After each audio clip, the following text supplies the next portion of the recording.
welcome to BFV's virtual live roundtable. We are so pleased to have you today. There are a lot of familiar people on today's webinar. Some of you have participated in our office hours presentations over the summer, and I know many of you from the good old days when we had the privilege of welcoming you live into our offices for breakfast briefings. For those of you that are new, welcome. We are very pleased you could join us over the internet today, and we hope to have the pleasure of meeting face-to-face very soon. If you're not familiar with Berman, Fink, Van Horn, we're a 20-lawyer firm in the heart of Buckhead that handles everything from employment law to litigation to major corporate transactions. I like to describe BFV as the best of both worlds, all the same in experience and legal know-how of big firms around Atlanta, but with the congeniality and collaborative problem-solving approach and white glove service you would expect from a boutique. I'm joined today with my colleagues who have a wealth of knowledge to share with you. 3 familiar faces and 2 that may be new to the crowd. If you've attended events before, you likely know Jeff Berman, Ben Fink, and Ken Winkler. Jeff does all things corporate law, M&A, deals, transactions. He can take a business from infancy to growth to sale, and that's his normal day-to-day. If you need help running a small business, a large business, or selling a business, Jeff is your guy. Ken does something a little different. Ken focuses on employment, hiring, firing, handbooks, compliance, training, all things employment law. If you need help with general policies or need help dealing with issues related to a specific employee or an employer, Ken can likely guide you in the right direction. Ben Fink is a litigator. He handles disputes. He is known nationally and as a leader in non-compete and trade secret laws and has really shaped the law in that area in Georgia and litigated cases well beyond the state. We have 2 new faces with us. Say hello to Daniel Park and Catherine Silverman. Daniel is a shareholder in our litigation practice, and Daniel does everything, soup to nuts, in litigation. If it's a contract with 4 corners, including non-compete or trade secret matter, business dispute, Daniel can help guide your business through a successful resolution. Catherine Silverman has a unique background. She comes to us with a wealth of experience in real estate commercial transactions and litigation, and we are thrilled to have her as part of our litigation team. We know everyone is busy today, so we try to schedule these webinars over lunch and pack them full of practical information.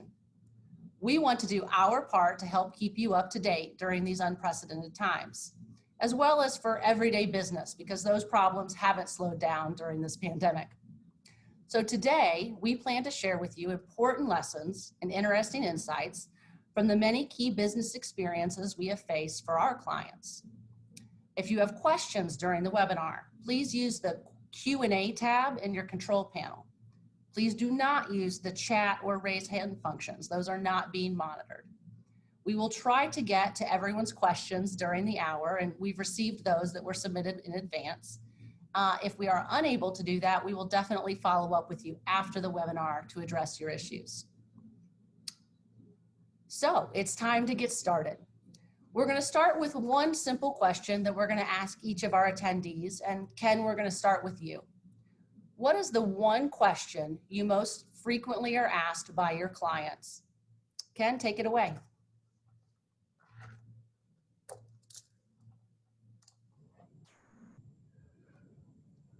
Sorry about that. In the COVID world we live in, by far the most frequently asked question I get from clients is, what do I do when an employee is unwilling to come back to work?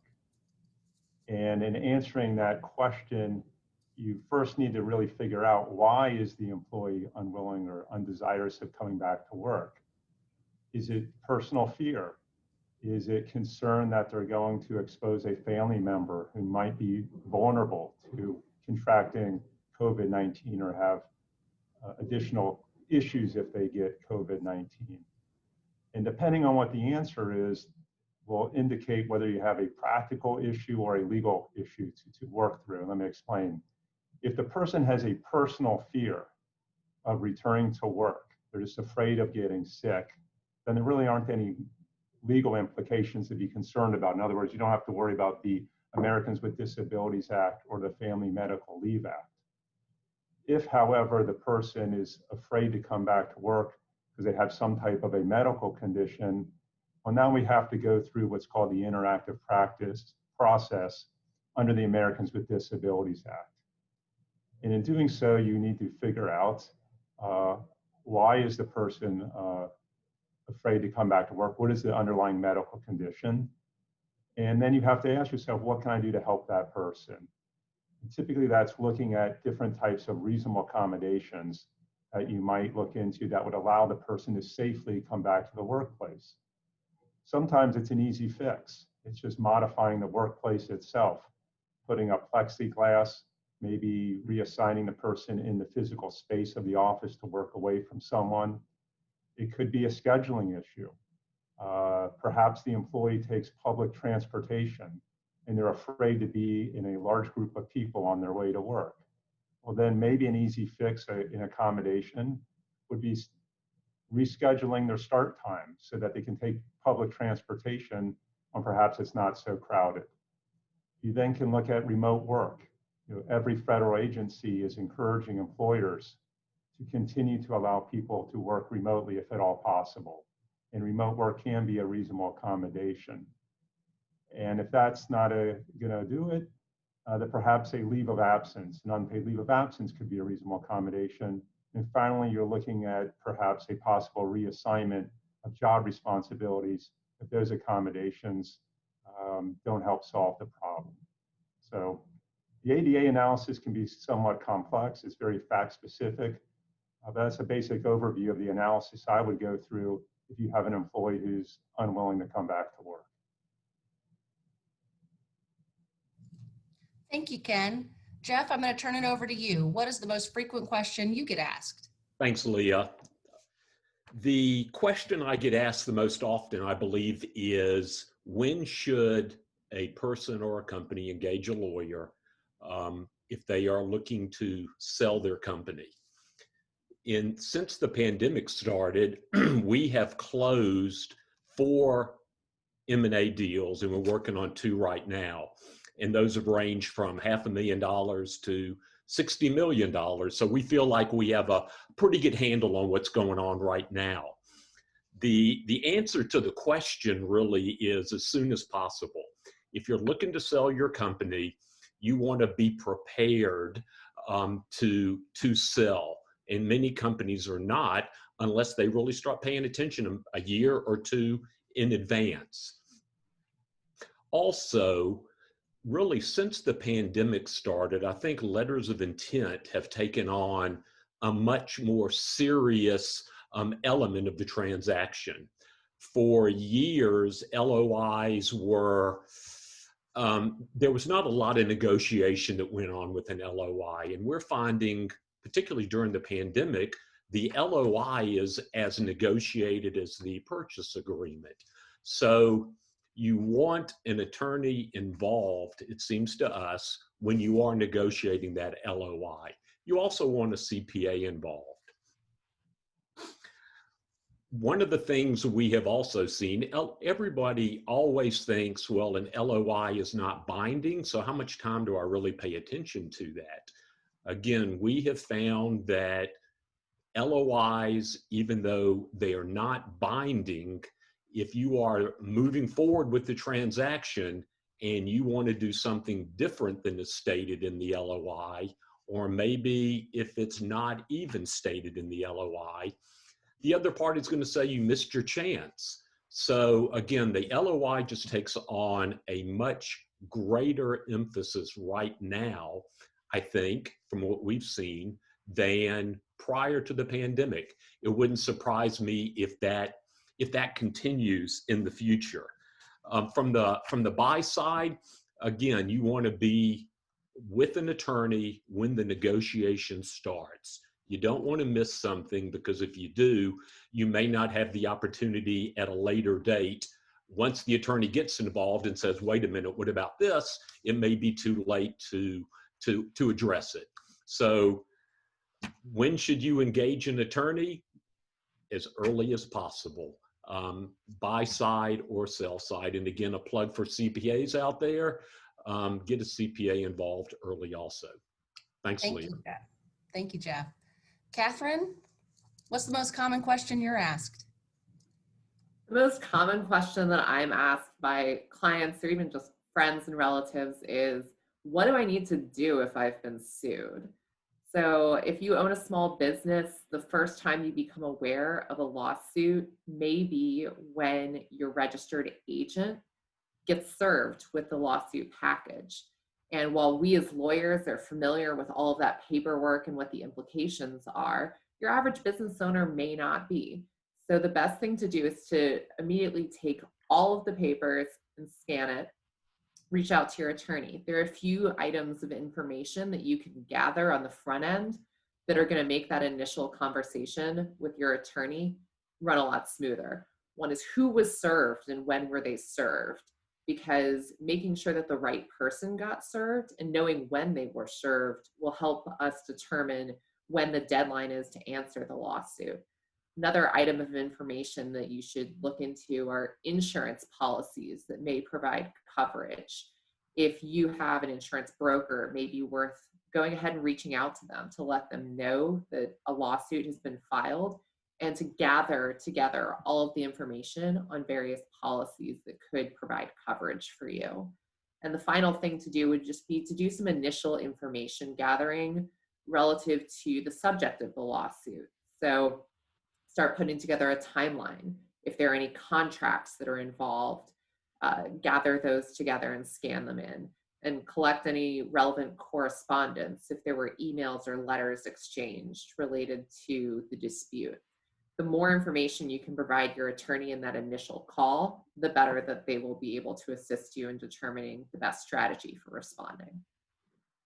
Great advice, Catherine. It's always helpful when we can hit the ground running and give our clients great advice to hopefully resolve things before they have to spend too much time in litigation. Daniel, I'm going to turn it over to you now. Tell us a commonly asked question that you encounter in your practice. Especially since the pandemic has begun, a common question that I've received is what to expect in a lawsuit during a pandemic. And generally speaking, lawsuits are pretty similar to how they were before the pandemic. You've got a complaint that's filed, an answer responding to the complaint, discovery that goes on for several months, and a trial that's prospectively set after that. But I think there are two main differences since the pandemic has started. The first being that the time frame for lawsuits has greatly expanded.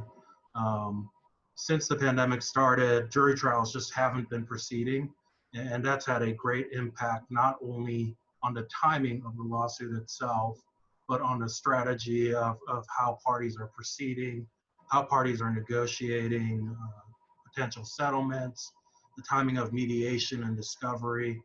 All of this has been impacted by the fact that simply jury trials aren't proceeding.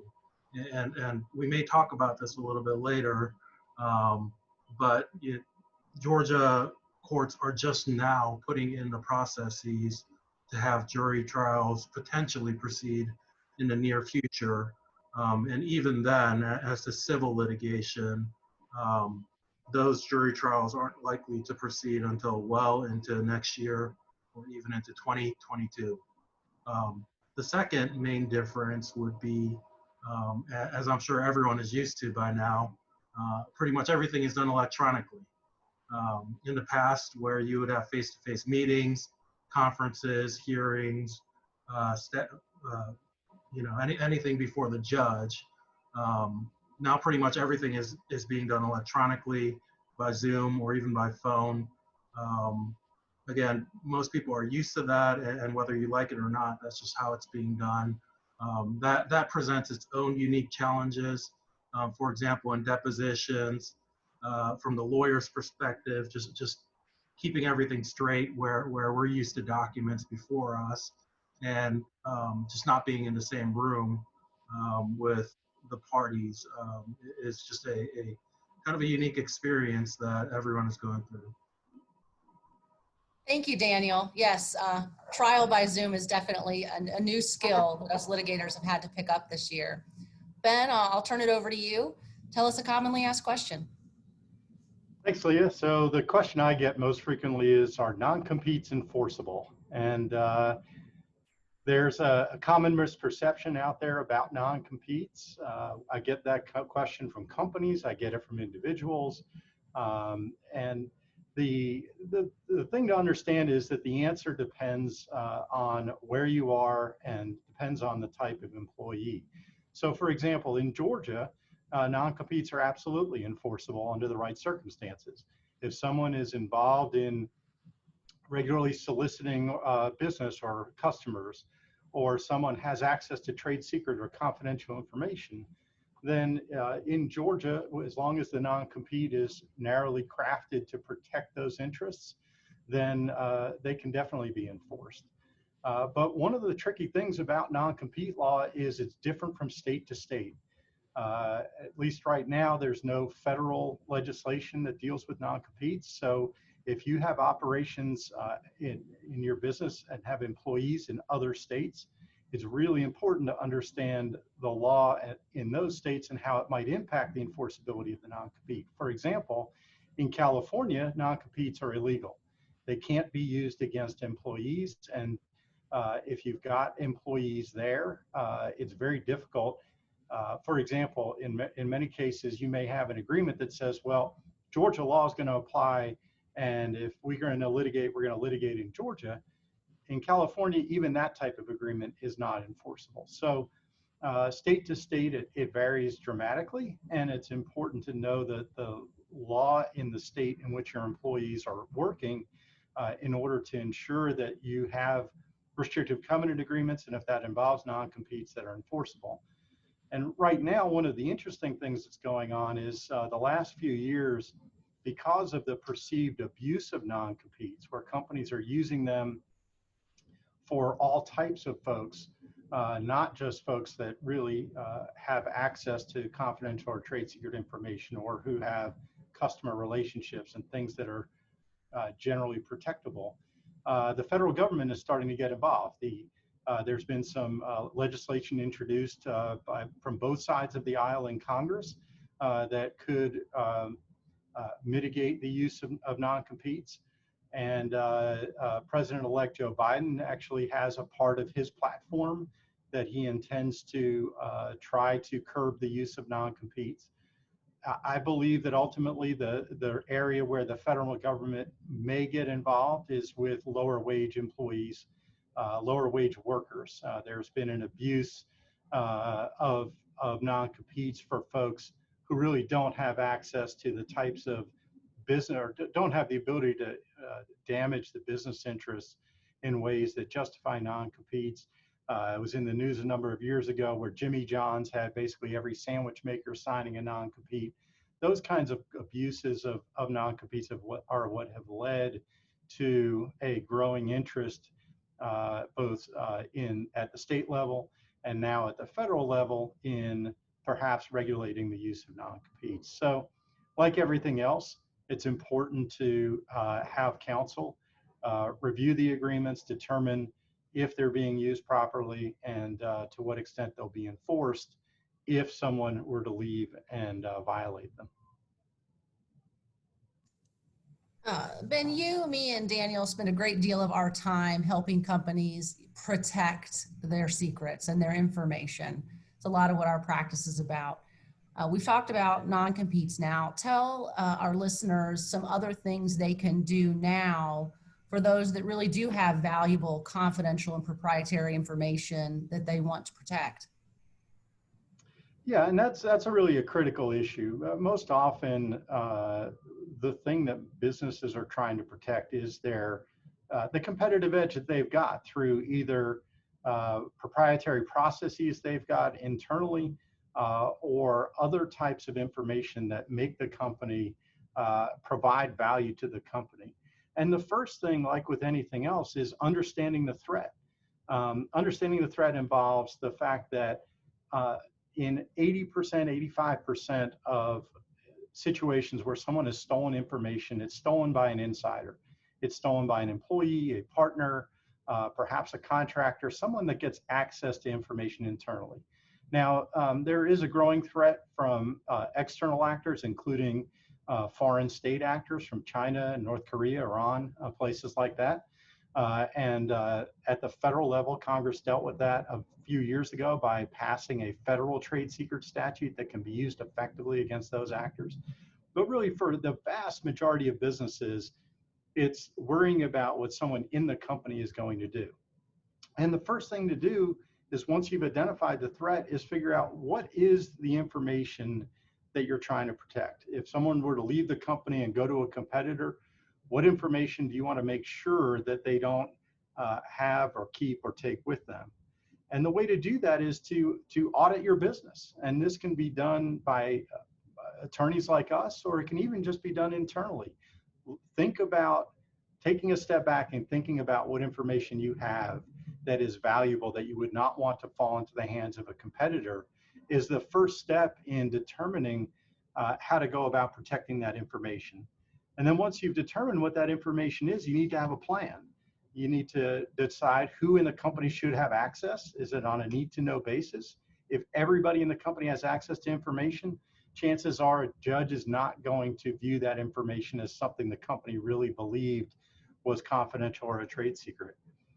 Mark the information. You've got to, if I have to go into court and say, Judge, this person stole this trade secret that my client had, first thing the judge is going to ask me is, well, Mr. Fink, this doesn't even say confidential on it. There's nothing that identifies the document or the information as being confidential. The other is having agreements with employees and with contractors and vendors, anybody that has access to information that you consider to be confidential. They should have an agreement where they've agreed they'll keep it confidential. Training and culture, making sure that your company trains people to understand what information is valuable and has a culture where that information is protected. I'm always amazed at how many times I'm in litigation over confidential information or trade secrets, and there's never been any discussion about what information the company considers to be confidential and what people should be doing to try to protect it. Physical and electronic security, those are obvious ones. You need to make sure that you've got proper procedures in place. And then managing disclosures. Sometimes you have to disclose information, maybe to the government if you're in biotech, for example. Maybe you're disclosing information to customers. You've got to make sure that you're managing those disclosures in a way that you're still protecting the value of that information. And so you need to develop a plan with those elements, and then you've got to keep up with it. You've got to keep pace with technology. You've got to keep pace with changes.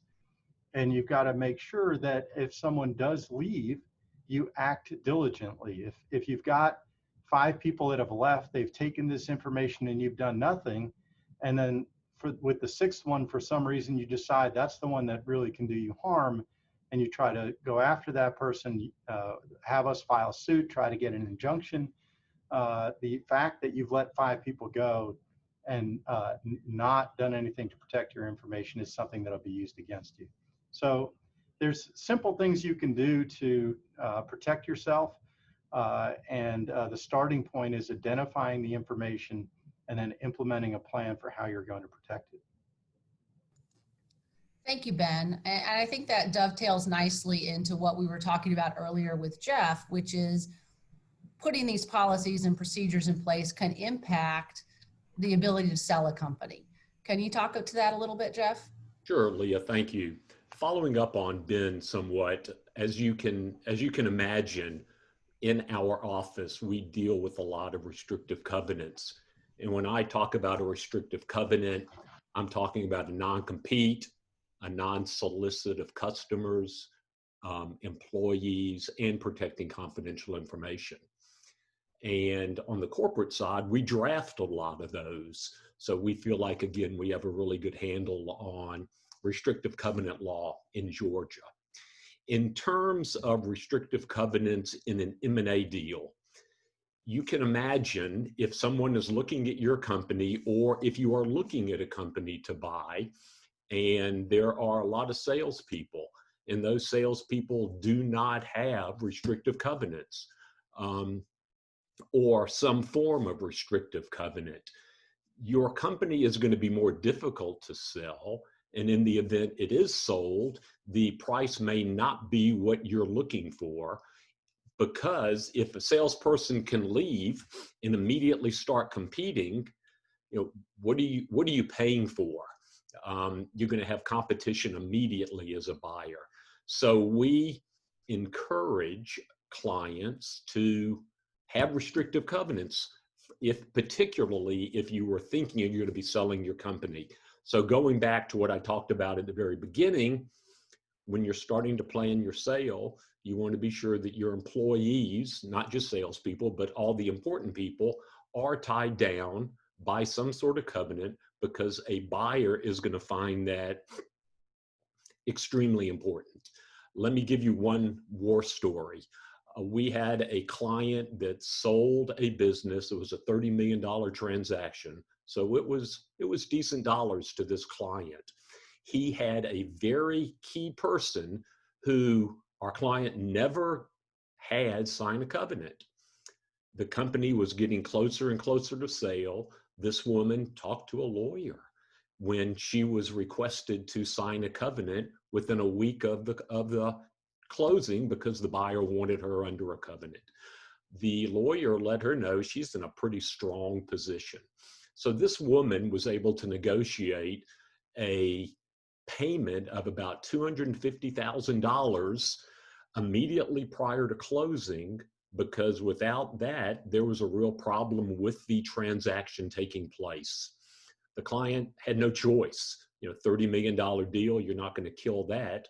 But had the client acted much earlier, that client would have saved a significant sum of money. Also, it's important to be sure that your vendors have agreements that are protecting the information you are providing to them. Again, a buyer coming in and doing its due diligence finds out that your vendors and or your customers are not protecting confidential information. Again, that is going to make it more difficult to sell, and or it's going to affect the value you receive. So some simple things, at least in our mind, can be done. The earlier you think about these things and start implementing these types of agreements, the better off you're going to be at the time of closing. You don't want to have to rush in the last week to get everything in order. So Leah, I'm happy to answer questions if people pose them, but I think that's the value of covenants in a transaction. Thanks, Leah. Thank you, Jeff. We're going to switch gears a little bit. Obviously, we all know we've just had a major election, and a big question that we've been getting is, oh my goodness, what's going to change in the employment landscape? And so I'm going to turn it over to Ken to address those issues. Thanks, Leah. Well, I think we're going to see a lot of major changes, and I think we're going to see particularly a major push to a pro-union and pro-employee agenda, much like we saw under the Obama administration, which was also very favorable to unions and to employees. I think we're going to see these changes in a couple key areas. Foremost, in the area of unions and the National Labor Relations Board. I think we're going to see a push to make elections quicker. And we're going to see a lot of changes in election reform when it comes to putting a union in place. I think we're going to see a push to have expedited collective bargaining after a union is in place. And I think we're going to see a push to expand the type of remedies that are available if there is an unfair labor practice. I know many of our clients are not unionized, so the question is, why are you telling me this? And one thing to keep in mind is the scope of the National Labor Relations Act. It impacts private employers who are not unionized in different ways. Let me just give you an example. The National Labor Relations Board will look to any type of policy a company has that could impact negatively employees' rights to engage in what's called concerted protected activity. That's activity where employees complain about their terms and conditions of employment, perhaps, or they talk amongst themselves about creating a union environment. And if you look at something like a social media policy, where it's not uncommon to restrict sometimes the type of speech that you're allowed to engage in, the labor board at times has said those policies, those social media policies, go too far and they infringe on your employees' rights to engage in concerted activity. So even though you're not a unionized operation, you still can have policies that have to comply with the National Labor Relations Act. Non-disclosure agreements are another type of agreement where the board has a say in whether or not your restrictions are overly broad and cross the line in impairing the right to engage in that concerted activity. From a wage and hour standpoint, I anticipate we'll see a push to increase the minimum wage level to $15. We may see a push to increase the salary threshold to be an exempt employee. Again, under the Obama administration, there is an effort to raise that salary threshold above $40,000. We might see that again under this administration. Many clients seek advice about classifying workers as independent contractors. And this is a very political issue. So I anticipate under the Biden administration that there will be an effort to change the regulations on how you determine whether or not a worker qualifies as an independent contractor or not. And that's been litigated heavily over the last several years. And I think we're going to see the tests that different federal agencies use to determine independent contractors being changed. Similarly, joint employment. Sometimes you have a situation where two companies, maybe a temp agency and the manufacturer perhaps, jointly employ someone. There's been a lot of litigation and disputes about what tests do you use to determine whether or not someone works for two companies. That's called joint employment. I anticipate we're going to see some changes in the regulations under joint employment. Ben mentioned quickly there might be some efforts to modify the enforcement of non-competes on a federal level. So we're certainly looking out for that. I think we're going to look to see perhaps paid leave under the Family Medical Leave Act, and perhaps an expansion of paid leave under the Families First Coronavirus Response Act or other type of COVID type of policies that allow for paid leave. And finally, I would just comment that when it comes to arbitration, there's been a lot of talk about the Biden administration perhaps supporting a legislation called the FAIR Act, which would prohibit or bar mandatory arbitration of employment rights. So I know I rattled off a lot of different things. The takeaway I have is I would anticipate seeing a lot of activity when it comes to employment law.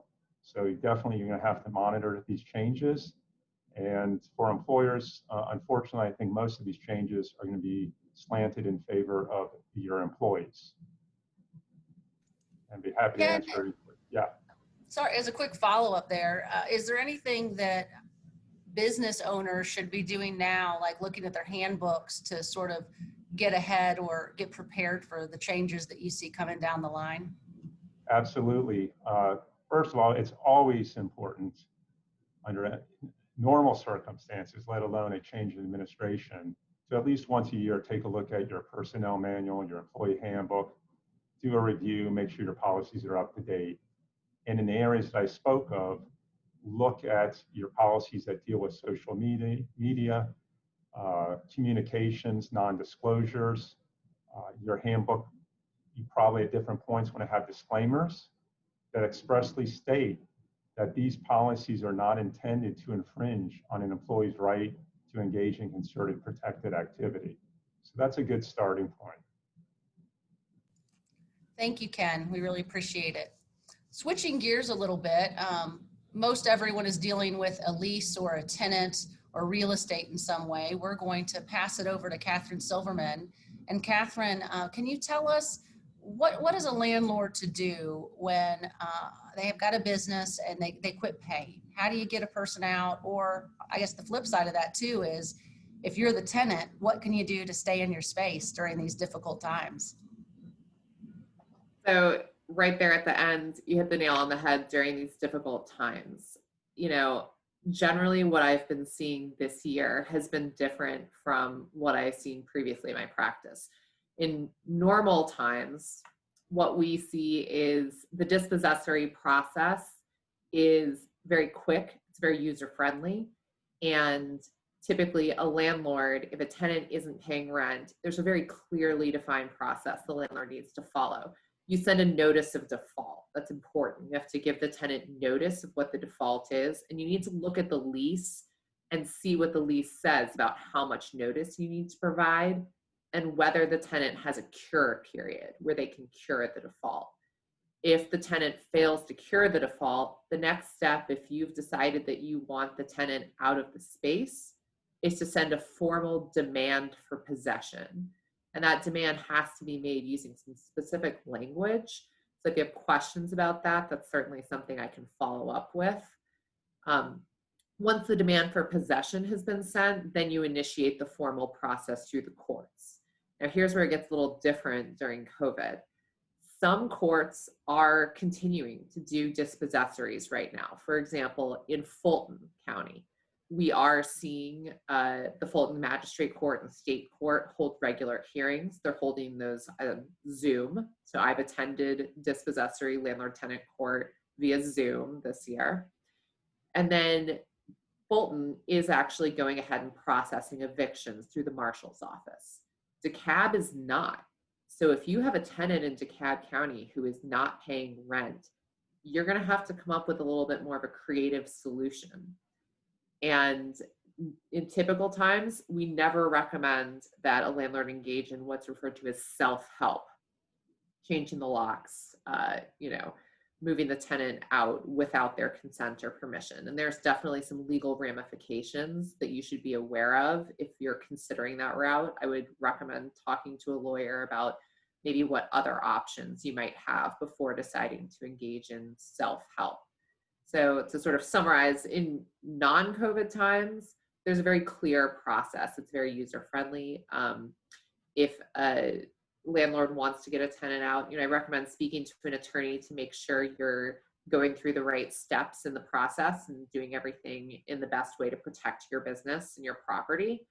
During COVID times, definitely speak with a lawyer because it's not quite as user-friendly, and there are a lot of things that have changed. And sometimes, earlier in the year, we did see where there was a moratorium on evictions.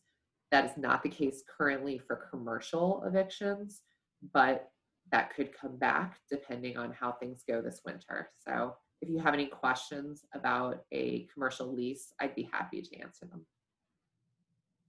Thank you, Catherine. I'm going to turn it over to you now, Daniel.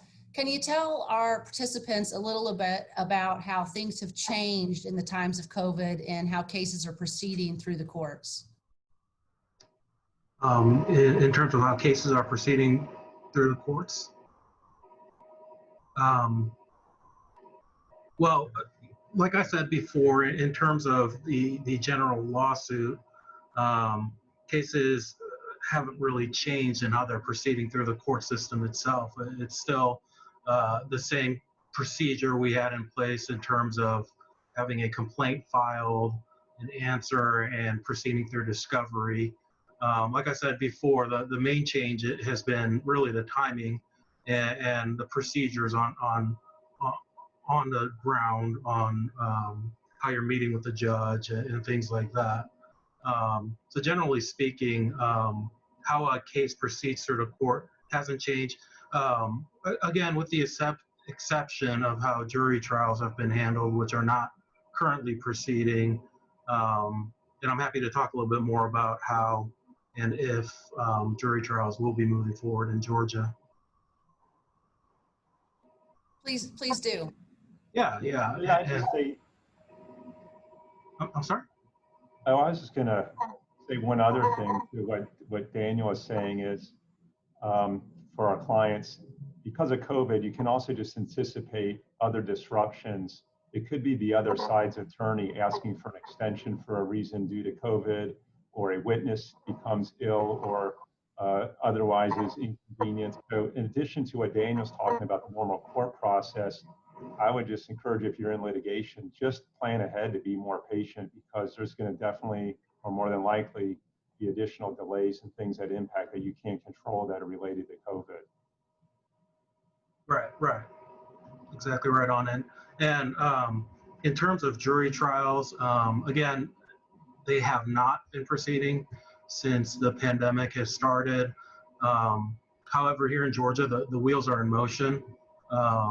As of September 10th, the superior courts were permitted to start grand jury proceedings again. As of October 10th, so a couple months ago now, the courts were permitted to start putting procedures into place to have jury trials begin. And in fact, I think all of the superior courts have now actually issued guidelines on how they intend to proceed with jury trials. On a practical level, each of the courts, they're struggling. I mean, they're struggling with how to, in this world, with the social distancing and the medical guidelines, follow those while at the same time have a jury selection process, which involves many people, be in the same location. So some circuits have talked about actually holding jury selection processes in stadiums outside of the courtroom, where the courtroom is just too small to accommodate jury selection. Other courtrooms, other courts have talked about reconfiguring the courtroom so it's completely different from how we've seen it, and having the jury, for example, sit in the galleys where visitors would normally sit, and having visitors and the media in a separate courtroom to watch the proceedings through CCTV. So these are the things that the courts are struggling with. In terms of the timelines, they vary from county to county. For example, Fulton County has not, at least from what I've seen, stated any specific date on which they intend to start jury trials, other than to say that they'll be starting soon. But on the other hand, Hall County has said that they intend to start jury trials starting this month in December. And various other counties, especially the smaller counties, have said they don't intend to start jury trials until next year. And having said all that, the practical reality is that each of these courts will be focusing on criminal jury trials first. And so any civil litigation jury trials aren't likely to proceed until late next year or even into 2022. And lastly, there's just so much scrutiny on all of this. For example, this past week, in fact, in Toombs County, there was a big news story because they proceeded with jury selection in a courtroom over a period of several hours, and it was broadcast over the internet. And there was a lot of criticism because the judges and the court personnel involved were either not wearing masks as required, or were continually taking them on and off.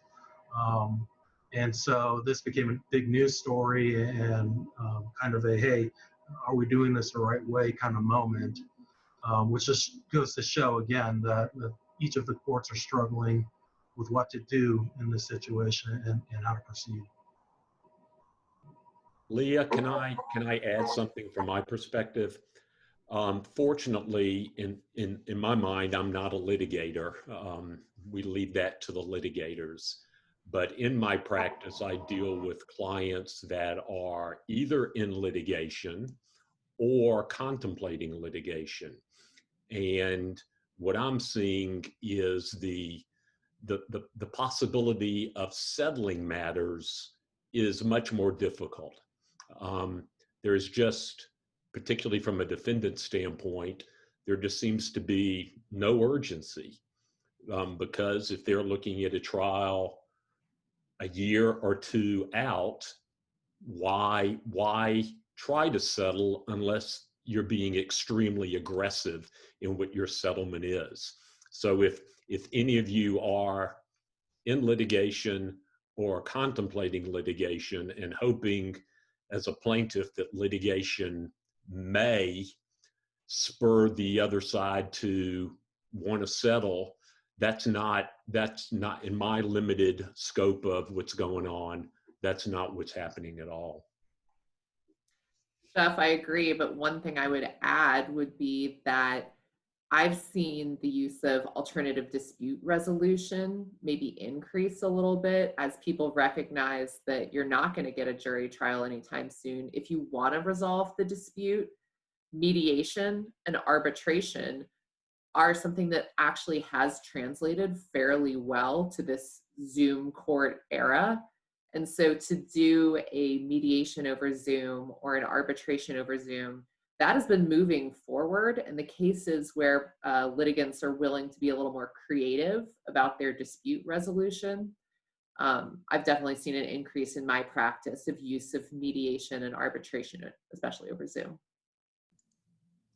It has definitely been a year that leveled the playing field, because every litigator has had to learn how to practice their trade a little bit differently and learn a whole lot of technology along the way. I know one thing that Ben, Daniel, Catherine, and myself, and Ken too, have all experienced is, you know, if it's a 30-minute Zoom hearing and you don't have to travel and schedules, you know, are a little bit more open because none of us are doing those sorts of things. If a court wants to get a hold of you, it's really hard to make excuses. So in some limited circumstances, preliminary things are speeding up, and emergencies can get heard more easily because courts don't have general dockets every day like they used to. So while ultimately jury trials have slowed way down, our ability to get in front of some courts on some issues has actually sped up a little bit. So it's been an interesting balancing act to relearn. And of course, it varies dramatically from court to court. We're going to turn now back to Ben Fink for a minute and ask him a question about sort of this theme we've been talking about, how to protect yourself from a departing employee. So Ben, I'd like to ask you, when someone leaves a company, what are some things a business owner can do to protect themselves from unfair competition? Thanks, Leah. And that it's amazing. The question you asked me earlier, what's the question I get asked most frequently?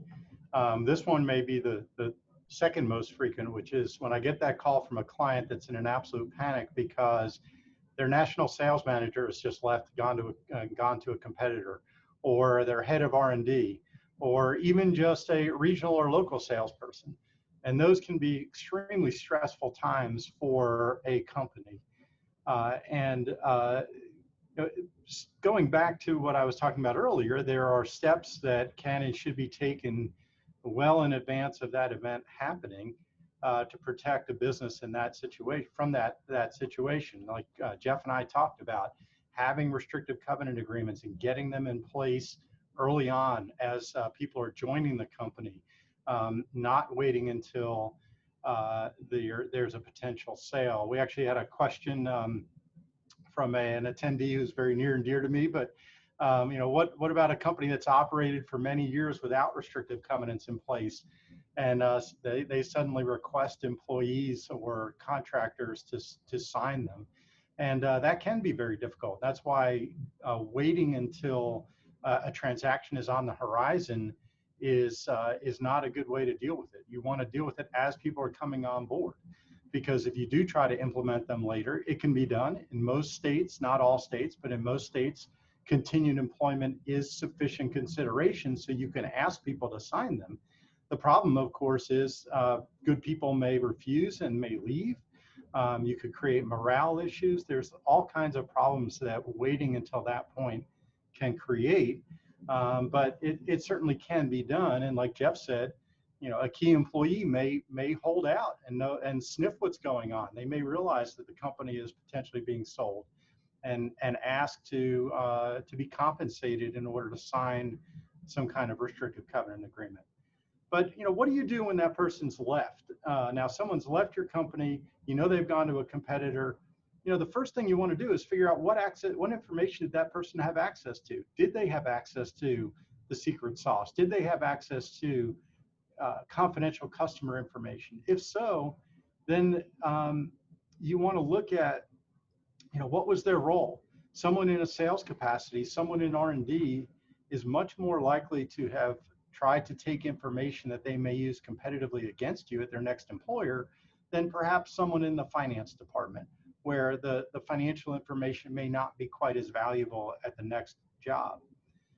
You want to look at, was the departure voluntary? If someone left on their own, they very well may have stolen information, but if someone's been terminated, particularly if they saw the termination coming, a disgruntled employee is much more likely to try to steal information and do something to harm you as a business with it.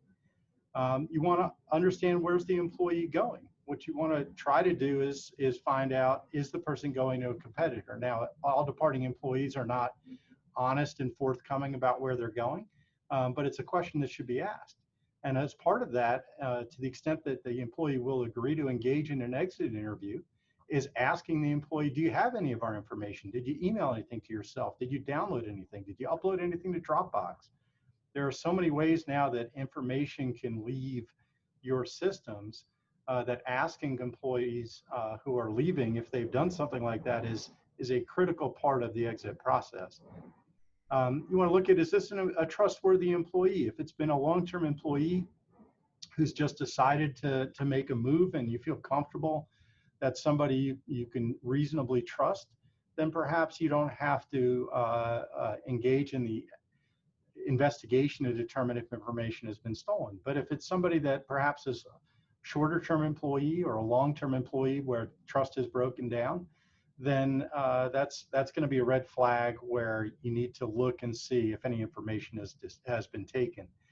And there are simple ways to do that. Look at someone's email. Did they email things to their personal email address? Look at their computers. So there's very relatively inexpensive forensics that can be done to determine if someone popped a flash drive in and then accessed spreadsheets or documents that contain confidential information or other parts of the system where that information may reside. And like I said, looking to see, did they set up a Dropbox account a week before they resign? And all of a sudden that Dropbox account is being accessed at the same time confidential information is being accessed. So that there are a lot of things that can be done when someone's leaving to figure out if they've stolen information. And then if you do determine they've stolen information, then it may be time to come to one of us to determine if it makes sense to go into court to try to stop that person from using the information competitively against you. And like everyone's been discussing, the courts are still open. And I've had a whole bunch of injunction hearings since the pandemic started. And like Leah said, to some extent, the judges have more time than they would normally. So on an emergency basis, if someone's stolen information and we need to get into court quickly and get a judge to hear what we have to say and perhaps issue an injunction, not only prohibiting somebody from using the information they've stolen, but then requiring them to return it, we can do that quickly, and we have done it, and we've seen that the judges are amenable to hearing those kinds of claims and addressing them quickly, particularly when you're dealing with something like information where you can't put the toothpaste back in the tube. Once it's out, and you need a judge. You need to get in front of a judge quickly to protect your interests. Can I just add one thing, Leah? I'm going to be real quick. That question was the question that Ben was responding to was posed by his dad, Stan Fink.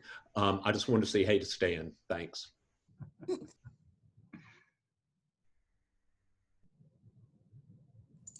Hi, Stan. Thanks for joining us. Glad to have the question. If anyone else has any questions, please feel free to submit them in the Q&A button or in the chat. We're doing a pretty good job of monitoring that after all.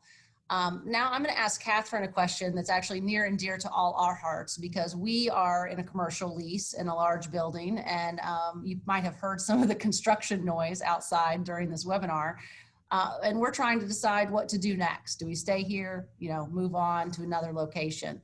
And many of you may be in similar situations. So Catherine, tell us what we should be looking at and what our clients should be looking at when considering a new commercial lease. Absolutely, Leah. The biggest thing, like any other negotiation, is there's going to be a balance of power when you're negotiating any contract, and especially a commercial lease. I do a lot of work for retail spaces. And so retail landlords are often the ones who have more power in terms of negotiating the lease. You're often going to start the negotiation from the landlord's form lease that they use for all of their spaces, or if it's an office building, for all of the tenants in the office. But if you are a business that the landlord is kind of recruiting and wants to come to their space, you might have more power to negotiate for some of the things that you want in your lease. The biggest thing to think about on the front end is anticipating problems and issues that might come up. In litigation, what I see most often, especially for commercial tenants in retail spaces, is disputes over repairs and maintenance. Whose responsibility is it to maintain the HVAC unit? Who is responsible if there's a roof leak? So these are issues that often come up, especially as you get further and further into a lease. And if it's not clearly spelled out in the lease whose responsibility it is to take care of repairs and maintenance, that's where you're going to have an issue of a dispute between the landlord and tenant. And in Georgia, tenants do not have the right to stop paying rent just because the landlord hasn't repaired the facility. So it's something to think about on the front end and make sure it's clearly spelled out in the lease. There are a number of other issues I'd be happy to talk about later if anyone has any questions. Thank you, Catherine. Daniel, we're going to go back to you for a quick one. We're nearing the end of our time here today, but tell me if you've seen anything that our attendees might want to know about the enforceability of contracts in light of COVID and the pandemic. Yeah, sure. The easy answer to that is there is no difference. I mean, an enforceable contract is enforceable. That was enforceable before the pandemic, is currently enforceable as well. The more complicated answer is it depends, in the sense that, you know, there are certainly occurrences that are happening in the pandemic that could potentially excuse a party from performance under a contract. So for example, a contract might contain what's called a force majeure clause, which basically excuses performance under extraordinary circumstances, such as acts of God, flooding, you know, earthquakes and things like that. And so when you've got a force majeure clause that specifically says, hey, under the circumstances of a pandemic, you're excused from performing, clearly that would be a situation where the enforceability of the contract is very much impacted by the pandemic. There are other doctrines, common law doctrines, such as the doctrine of impossibility or frustration, where if a party's performance is rendered commercially or physically impossible as a result of external forces, there may be an excuse. But setting that aside, on a practical level, I think the story is different. For example, personally, my wife and I had signed a contract to put our 3-year-old into a preschool right before the pandemic started. The contract said, hey, you've got to pay the full year's tuition no matter what happens. And by the way, it said pandemic, regardless of whether it is a pandemic or not. But on a practical level, we gave them a call, told them our situation, and they said, hey, don't worry about it. We completely understand. We're not going to make you pay the full year tuition. And so that's certainly got to be taken into account when considering any sort of contract where the pandemic has had a great impact on some of the parties. Thank you, Daniel. I definitely have gotten the, do I have to pay my private school tuition or the preschool, and then the wedding photographer and wedding venue question. Those have been probably the most popular questions I've received. And unfortunately, for everybody involved, the answer is generally you don't get your deposit back, or yes, you have to keep paying. The contracts are enforceable. Leah, just real quick on that, the other thing we've got a lot of questions about is business interruption insurance, and whether that type of insurance will cover business losses resulting from the pandemic. the vast majority of cases that have been brought by insureds under those policies have been unsuccessful so far, particularly with those that have a specific virus exclusion. But that is something to take a look at, because it's certainly possible your policy could be one of the exceptions that does provide some coverage for losses resulting from what's going on. Thank you, Ben. Well, we're nearing the end of our time and it's time to wrap up. I do see that a couple of questions have come in right on the tail end, and we will definitely follow up with those that have posed issues that we've not been able to address today during the webinar. We thank everyone for attending. This has been fun for us. We hope you enjoyed it as well. After the meeting closes out, you'll get a survey that will be delivered to you. We would love your feedback on if you liked this format, if you have other ideas, if there's other information you'd like to hear about. We want to create and deliver content that's interesting and valuable to you. We thank you very much. And for those of you that were here for the first time, we hope you'll come back and join us again for another BFE virtual briefing. And those that have been our friends for a long time, welcome back, and we hope to see you again in person soon. Everyone have a great weekend and great Friday, and thank you. Bye.